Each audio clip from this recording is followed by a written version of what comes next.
The Europe of defense, which we have been advocating for 8 years, is therefore becoming a reality. European leaders are meeting in Brussels today to forge a new military alliance. The ketamine jester. That's what a French senator just called Elon Musk in an official statement about Trump's foreign policy. Not making this up. This isn't some random Twitter troll, but an actual French government official throwing shade. Meanwhile, European leaders are literally meeting right now to figure out how to defend themselves without America, because Trump's making them nervous. 73% of French citizens no longer view the US as an ally.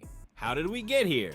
Let me break it down. Before we move on, I'd like to ask you a small favor. If you appreciate this content, please take a second to like this video and subscribe to the channel. Over 98% of you watch the videos without subscribing. It costs you nothing, but it makes a huge difference to us.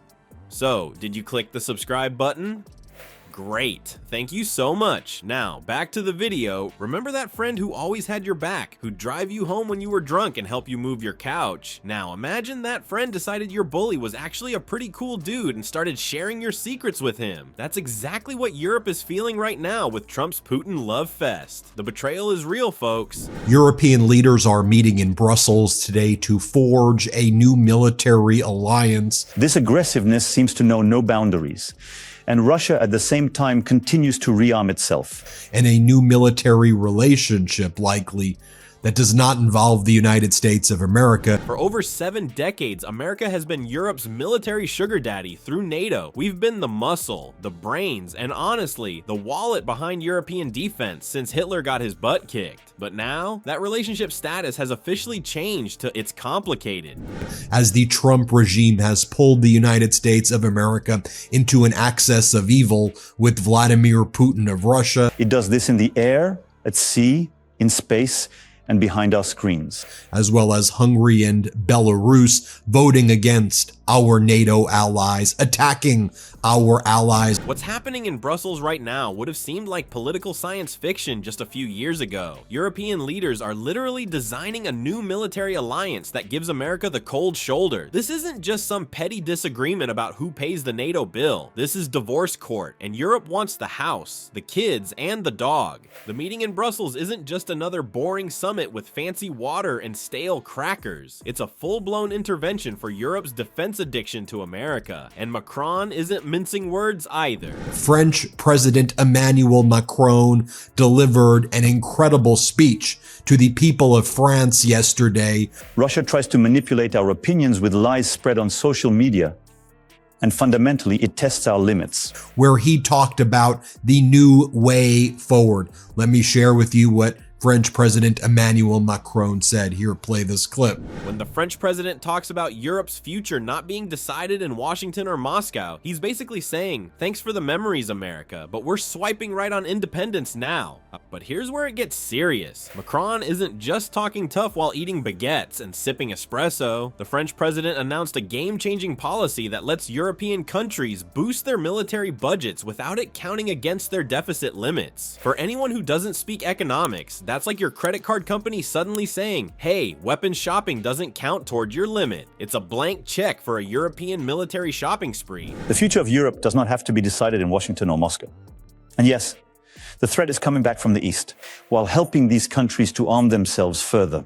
Under President Putin, Russia violates our borders to assassinate opponents. And the innocence, in a way, of the last 30 years, since the fall of the Berlin Wall, is now over. And they're taking the DIY approach to defense now. Macron laid out plans for Europe to start making their own tanks, ammunition, and fancy weapons instead of buying American. It's like Europe decided to cancel their Amazon Prime membership and open their own store. They're not just redecorating their military, they're rebuilding it from the foundation up. The 27 heads of state and government, with the Commission and the President of the Council. We will take decisive steps. Russia has already made the Ukrainian conflict a global conflict. It has mobilized North Korean soldiers on our continent. Several decisions will be made that France has been proposing for several years. While Trump was busy yanking military aid from Ukraine like a toddler grabbing back a toy, something even worse happened that didn't make the flashy headlines. America completely cut off intelligence sharing with Ukraine. Let me repeat that for the people in the back. We stopped telling Ukraine where the Russian missiles are coming from. Member states will be able to increase their military spending without this being counted in their deficit. History has taught us this. Beyond Ukraine, the Russian threat is there and affects European countries, affects us.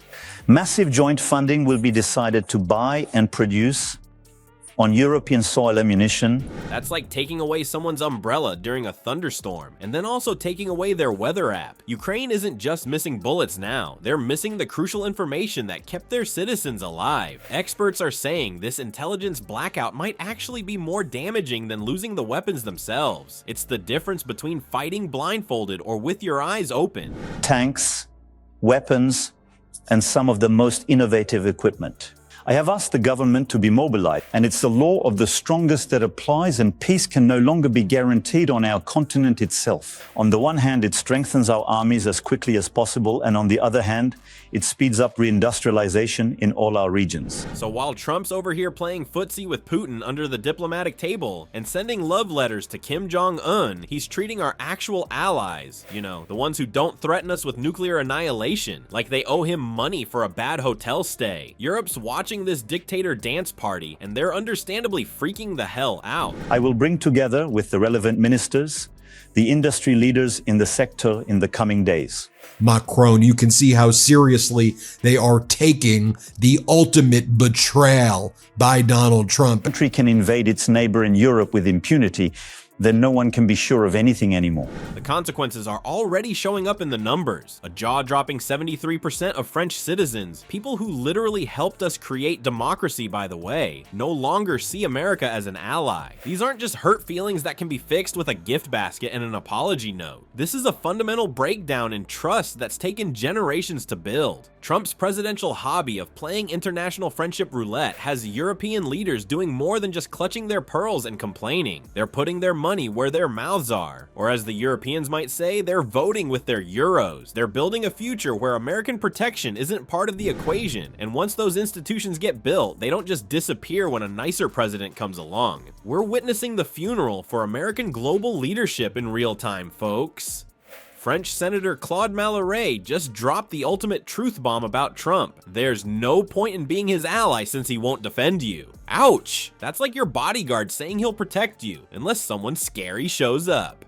The damage Trump's done isn't just a temporary embarrassment like his weird hair or orange makeup. Experts say rebuilding trust with European allies could take decades. Decades! That's not a quick sorry about that fix. That's a relationship counseling that lasts longer than most Hollywood marriages. So while Trump's playing footsie with Putin and sending love letters to Kim Jong-un, our oldest friends are moving on without us. The question isn't whether Trump pushed away our allies, it's whether they'll ever let America sit at the cool kids table again. And right now, that's looking about as likely as Trump passing a basic civics test.